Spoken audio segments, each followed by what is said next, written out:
सभी को नमस्कार। आज का हमारा टॉपिक है पॉपुलेशन कॉम्पोजिशन, जिसे हम जनसंख्या संगठन भी कहते हैं।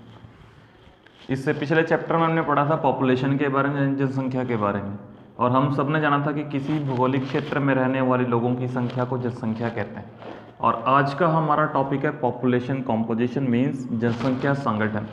किसी भी भौगोलिक क्षेत्र में जो जनसंख्या है वो कैसे बनी है। कॉम्पोजिशन या संगठन का मतलब होता है कि उस कुल जनसंख्या में कितने लोग किस धर्म के हैं, कितने लोग किस जाति के, या फिर आप इस तरह कह सकते हैं संगठन का मतलब कि उस जनसंख्या की प्रकृति क्या है, मतलब कि उसमें स्त्रियां कितनी हैं, पुरुष कितने हैं, बच्चे कितने हैं, आयु वर्ग क्या है। तो जनसंख्या संगठन का मतलब होता है किसी भौगोलिक क्षेत्र में रहने वाली जनसंख्या की प्रकृति, या फिर उस कुल जनसंख्या में स्त्रियों पुरुषों की जनसंख्या का अनुपात, बच्चों की संख्या का अनुपात, या किसी भी भाषा को बोलने वाले लोगों का अनुपात, या किसी भी धर्म इत्यादि से जुड़े लोगों का अनुपात। तो किसी भौगोलिक क्षेत्र में जनसंख्या संगठन वही कहलाता है जो जनसंख्या की प्रकृति है, यानी कि उस भौगोलिक क्षेत्र में रहने वाले लोगों की जनसंख्या का क्या नेचर है, यानी कि वो किस जाति, धर्म, भाषा या किस लिंग आदि से जुड़े हुए हैं। तो ये होता है जनसंख्या संगठन। जनसंख्या संगठन की अगर बात करें तो उसके बाद जो एक मुख्य टॉपिक आता है वो है लिंग संगठन, यानी कि उस कुल जनसंख्या के अंदर कितने पुरुष हैं, कितने महिलाएं हैं, और ये कहलाता है लिंग संगठन। और अगर हम जनसंख्या में लिंग अनुपात की बात करें तो भारत में लिंग अनुपात कैसे निकाला जाता है, वो होता है स्त्रियों की कुल जनसंख्या और बाय पुरुषों की कुल जनसंख्या इंटू 1000। इस प्रकार हम स्त्रियों का या फिर लिंग अनुपात निकालते हैं किसी भी सिर्फ भारत देश में। अगर हम संसार की बात करें तो संसार में पुरुषों की जनसंख्या को इसके बिल्कुल विपरीत हम निकालते हैं, पुरुषों की जनसंख्या बाय स्त्रियों की जनसंख्या इंटू 1000, ऐसे हम निकालते हैं लिंग अनुपात। लेकिन भारत में स्थिति बिल्कुल उल्ट है, और भारत में हम स्त्रियों की कुल जनसंख्या को पुरुषों की जनसंख्या से डिवाइड करके उसे 1000 से मल्टीप्लाई कर देते हैं, और इस प्रकार हमारा निकल जाता है लिंग अनुपात। जैसे आप पढ़ते हैं कि हरियाणा में ये स्थिति बहुत ही नाजुक थी, और हमने लास्ट टाइम भी देखा था कि काफ़ी पिछले सेंसस के अकॉर्डिंग तो समथिंग 869 के लगभग लिंग अनुपात है, यानी कि 1000 महिलाओं की जनसंख्या पुरुषों की जनसंख्या पर महिलाओं की जनसंख्या थी 869 हरियाणा राज्य में। तो लिंग अनुपात हमें बताता है कि कुल जनसंख्या में या 1000 पुरुषों की जनसंख्या पर महिलाओं की जनसंख्या कितनी है, इसे हम कहते हैं लिंग अनुपात। और यही कहलाता है लिंग संगठन हमें बताता है कि कुल जनसंख्या में औरतों या पुरुषों की जनसंख्या कितनी है। और उसके बाद अगर हम बात करें तो आयु संरचना किसी भी जनसंख्या का बहुत ही महत्वपूर्ण घटक है। आयु संरचना हमें बताती है कि कुल जनसंख्या के अंदर कितने आयु वर्ग के लोग रहते हैं। अगर हम बात करें तो सबसे जो बेस्ट एज स्ट्रक्चर माना जाता है टोटल जनसंख्या के अंदर, पॉपुलेशन के अंदर माना जाता है 15 से 59 वर्ष के लोगों को, यानी कि जिस जनसंख्या में इन लोगों की जनसंख्या सबसे ज़्यादा होगी तो उसको बेस्ट पॉपुलेशन माना जाएगा। तो आयु संरचना हमें बताती है कि कुल जनसंख्या में किस आयु के, किस वर्ग के कितने लोग हैं। और वर्किंग पॉपुलेशन या कार्यशील जनसंख्या माना जाता है 15 से जो 59 वर्षों का जो एज ग्रुप है उसे हम मानते हैं। और अगर हम आयु संरचना की बात करें तो इसके आधार पर 3 जनसंख्या पिरामिड होते हैं। जैसे हमने last time population transition theory पढ़ा था, यानी कि जनांकीय संक्रमण सिद्धांत पढ़ा था, उसमें हमने 3 स्तर पढ़े थे। अगर आपको याद हो, पहले स्तर में जन्म और मृत्यु दर दोनों उच्च रहती हैं, दूसरे में मृत्यु और जन्म दर घटने लगती हैं, और तीसरे में हमने पढ़ा था कि जन्म और मृत्यु दर बिल्कुल ही कम हो जाती है, यानी कि विकसित स्तर पर आ जाता है, एक स्टेज पे आता है कोई भी देश। इसी प्रकार आयु के अगर हम संरचना की बात करें तो आयु वर्ग संरचना के आधार पर 3 विस्तारित पिरामिड, जनसंख्या स्थिर जनसंख्या पिरामिड और ह्रासमान जनसंख्या पिरामिड 3 महत्वपूर्ण पिरामिड माने जाते हैं। और अगर आप 12वीं के पॉइंट ऑफ व्यू से देखें तो बहुत ही महत्वपूर्ण है, आपको मैं एक बार डिटेल में बताने जा रहा हूँ। विस्तारित जनसंख्या पिरामिड क्या होता है, एक एग्जाम्पल देखेंगे हम, एक तरह का पिरामिड, यानी कि ये जो आयु वर्ग बता रहा है ये जन्म आयु वर्ग है, यानी कि जन्म दर देखोगे आप, अगर आप आयु वर्ग की बात करो, मान लो ये 0 से 5 साल का आयु वर्ग है, तो जन्म दर विस्तारित में जन्म दर बहुत उच्च रहती है, ऊंची रहती है। और मृत्यु दर थोड़ी कम होती है, लेकिन ये अल्प विकसित देशों में लाइक आप नाइजीरिया में जाके देखोगे या अफ्रीकन कंट्रीज़ में देखोगे, यहाँ पर जन्म दर बहुत ही ज़्यादा है। तो विस्तारित जनसंख्या पिरामिड हमें उन देशों के बारे में बताता है जो अल्प विकसित हैं, वहाँ पर जनसंख्या में जन्म दर बहुत ज़्यादा रहती है और इस तरह का पिरामिड बनता है। अगर आप टोटल आयु वर्ग को बना के कुल जनसंख्या को अगर आप शो करते हो, अगर मैं दूसरा ग्रुप बनाऊँ तो 9 से 14, इस प्रकार के अलग अलग एज ग्रुप हो सकते हैं। और ये अलग अलग एज ग्रुप हमें बता रहे हैं कि ये चौड़ा है, इसका जो आधार है, और विस्तारित है हमें बता रहा है कि जी यहाँ पर जन्म दर बहुत ही उच्च रहती है। ये इसका गुण है विस्तारित जनसंख्या पिरामिड का, यहाँ पर जन्म दर बहुत ही उच्च रहती है। अगर हम स्थिर जनसंख्या पिरामिड की बात करें तो इन जगहों पर क्या होता है, अगर आयु वर्ग की बात करें, जन्म और मृत्यु दर तकरीबन स्थिर हो जाती हैं, एक समान सी रहती हैं। और इस तरह के अगर आप पिरामिड की बात करें तो इस तरह के पिरामिड आपको देखने को मिलते हैं ऑस्ट्रेलिया जैसे देशों में। अगर आप ज़्यादातर उनका ऑस्ट्रेलिया के देश का अगर आप जनसंख्या पिरामिड बनाओगे, कुल जनसंख्या के आधार पर उसके आयु वर्ग बनाओगे, तो आप देखोगे जन्म और मृत्यु दर तकरीबन सेम हो जाएंगी, बराबर हो जाएंगी।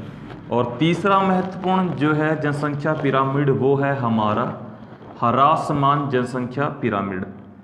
इस पिरामिड की खास बात यह है कि आप देखोगे यहाँ पर जन्म दर बिल्कुल ही कम हो जाती है और मृत्यु दर भी बिल्कुल कम रहती है। तो वर्किंग पॉपुलेशन सबसे ज़्यादा आपको यहीं पर देखने को मिलेगी, यानी कि जो है ह्रासमान जनसंख्या पिरामिड। और इस तरह का जनसंख्या पिरामिड आप देखोगे तो आपको जापान में ईजिली मिल जाएगा। तो जनसंख्या संगठन की अगर हम बात करें, जनसंख्या संगठन में बताता है कि किसी भौगोलिक प्रदेश में ही रहने वाली जनसंख्या की प्रकृति कैसी है, उसमें कुल पुरुष कितने हैं, कुल महिलाएं कितने हैं, बच्चे कितने हैं, किसी भी जाति धर्म भाषा को बोलने वाले लोग कितने हैं, ये हमें बताता है जनसंख्या संगठन के बारे में।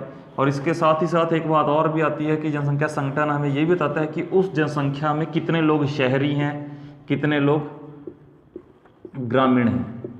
ये अनुपात भी हमें जनसंख्या संगठन के बारे में देखने को मिल जाएगा। जैसे हम भारत की बात करें तो भारत के शहरी और ग्रामीण इलाकों में बहुत फ़र्क है, और आप देखोगे कि लेकिन जो विकसित देश हैं वहाँ पर शहरी और ग्रामीण इलाकों में बहुत कम अंतर है सुविधाओं की अगर हम बात करें। लेकिन अगर भारत का हम कंपेयर करें दूसरे देशों के साथ तो वहाँ तो शहरी और ग्रामीण जनसंख्या के बीच बहुत ज़्यादा फ़र्क रहता है।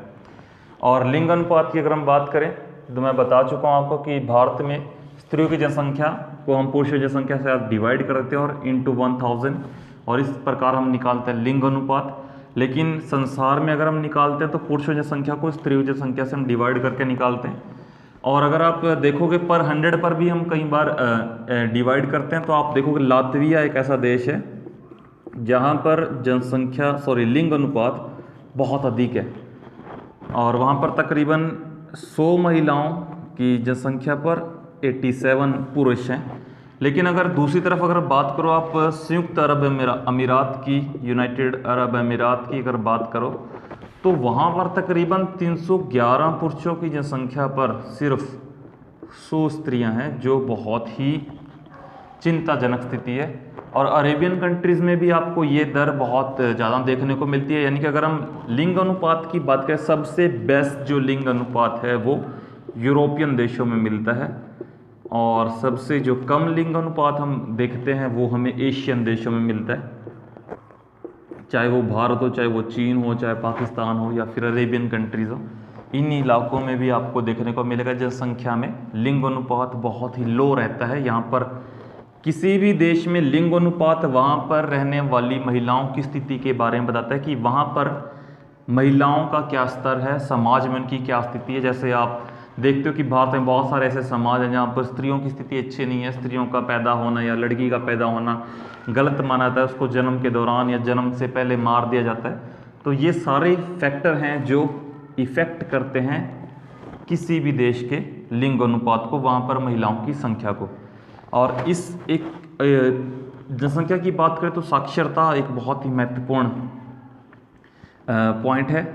साक्षरता का बहुत मेन रोल रहता है किसी भी जनसंख्या के संगठन में। अगर वहाँ के लोग साक्षर हैं तो वहाँ की जनसंख्या विकसित होगी, पढ़ी लिखी होगी, शहरी होगी, और उस का जो संगठन होगा वो बहुत ही हेल्दी होगा, यानी कि वहाँ पर वर्किंग पॉपुलेशन भी अच्छी होगी, जन्म और मृत्यु दर कंट्रोल होगी। तो एक स्टैंडर्ड पॉपुलेशन होती है जहाँ पर अच्छी साक्षरता दर होती है। अगर आप साउथ को कंपेयर करो, साउथ इंडिया को कंपेयर करो दूसरे रेस्ट ऑफ इंडिया के साथ, तो आप देखोगे कि सदर्न जो हमारे स्टेट है वहाँ पर लिटरेसी बहुत अच्छी है, केरल में 100% अबव जाते हो। तो वहाँ का जो लाइफ का स्टैंडर्ड है, लिविंग स्टैंडर्ड है, जीवन स्तर है, बहुत उच्च है, और वहाँ पर लिंग अनुपात भी काफ़ी अच्छा है। तो साक्षरता बहुत ही महत्वपूर्ण रोल अदा करती है। अगर हम साक्षरता की बात करें, एक साक्षर व्यक्ति कौन है, अगर हम ये बात करने बैठे तो भारत में, सिर्फ भारत के पॉइंट ऑफ व्यू से बता रहा हूँ, एक ऐसा व्यक्ति जिसकी उम्र 7 साल से ऊपर हो। अगर 7 साल से कम का व्यक्ति है उसे आप नहीं एनालाइज कर सकते कि वो पढ़ा लिखा है कि नहीं। 7 साल या उससे अधिक उम्र का व्यक्ति जिसको बेसिक लैंग्वेज आती हो, पढ़नी लिखनी और बेसिक कैलकुलेशन, जो छोटा मोटा यानी कि थोड़ा बहुत हिसाब किताब कर सके, जोड़ घटा कर सके, उस बंदे को हम, उस व्यक्ति को साक्षर कहते हैं। कि कोई भी ऐसा व्यक्ति जिसकी उम्र 7 साल से अधिक हो, जो एक भाषा को पढ़ लिख सके और समझ सके, और साथ ही साथ बेसिक कैलकुलेशन जिसे हम कहते हैं यानी कि जोड़ या घटा कर सके, उसे हम कहते हैं साक्षर व्यक्ति। और ये परिभाषा हम लागू करते हैं, सिर्फ भारत की परिभाषा मैं आपको बता रहा था। आज हमने पढ़ा जनसंख्या संगठन यानी कि पॉपुलेशन कॉम्पोजिशन के बारे में। पॉपुलेशन कॉम्पोजिशन क्या होता है, यानी जनसंख्या संगठन क्या होता है। किसी भी जनसंख्या में, किसी भी जनसंख्या का नेचर यानी कि वहाँ की प्रकृति, वो जनसंख्या कैसी है, उसमें कितने पुरुष हैं, कितनी महिलाएं हैं, किस धर्म के हैं, किस जाति के, या फिर जाति यहाँ कहना वैसे उचित नहीं है, वो किस सामाजिक स्तर से जुड़े हैं, कौन सी भाषा बोलते हैं, कितने लोग शहरी हैं, कितने लोग ग्रामीण हैं, ये सारी बातें मिलकर जनसंख्या संगठन बनाती हैं। फॉर एग्जांपल, जैसे आप घर पे अगर मैं बोलूं कि रोटी का कॉम्पोजिशन क्या है, तो आप बताओ कि मैंने इसमें पानी मिलाया, आटा मिलाया, वटेवर, इस प्रकार से बनाते हैं। इसी प्रकार जनसंख्या संगठन होता है। उसके बाद अगर लिंग संगठन की बात करें, जनसंख्या में लिंग संगठन क्या होता है, यानी कि कुल जनसंख्या में पुरुषों और महिलाओं की संख्या है। भारत में हम निकालते हैं स्त्रियों की जनसंख्या को हम पुरुषों की जनसंख्या से डिवाइड करते हैं और इंटू 1000 इस तरह लिंग अनुपात निकालते हैं। लेकिन संसार में इसके बिल्कुल विपरीत हम उल्टा करके निकालते हैं, ऊपर पुरुषों की जनसंख्या और नीचे स्त्रियों की जनसंख्या। और अगर हम बात करें तो एशिया में लिंग अनुपात बहुत कम है as compared to European country. और मैंने आपको हरियाणा का एग्जाम्पल भी दिया था जहाँ पर काफ़ी चिंताजनक स्थिति है।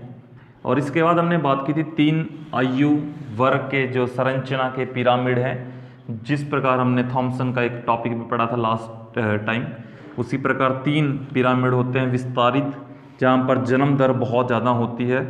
नाइजीरिया जैसे देशों में, अफ्रीकन कंट्रीज़ में देखने को मिलते हैं। दूसरा हमने पढ़ा था स्थिर, यहाँ पर जन्म और मृत्यु दर तकरीबन समान हो जाते हैं, स्थिर हो जाते हैं। और तीसरा हमने पढ़ा था ह्रासमान, यानी कि यहाँ पर मृत्यु और जन्म दर बिल्कुल नेगेटिव हो जाते हैं, कम हो जाते हैं। जापान इसका एक महत्वपूर्ण उदाहरण था। तो ये था हमारा 3rd चैप्टर, जनसंख्या संगठन यानी कि पॉपुलेशन कॉम्पोजिशन। आपको कोई भी परेशानी है, कोई डाउट है, तो आप कमेंट सेक्शन में या फिर मुझे कॉल करके पूछ सकते हैं। Thank you.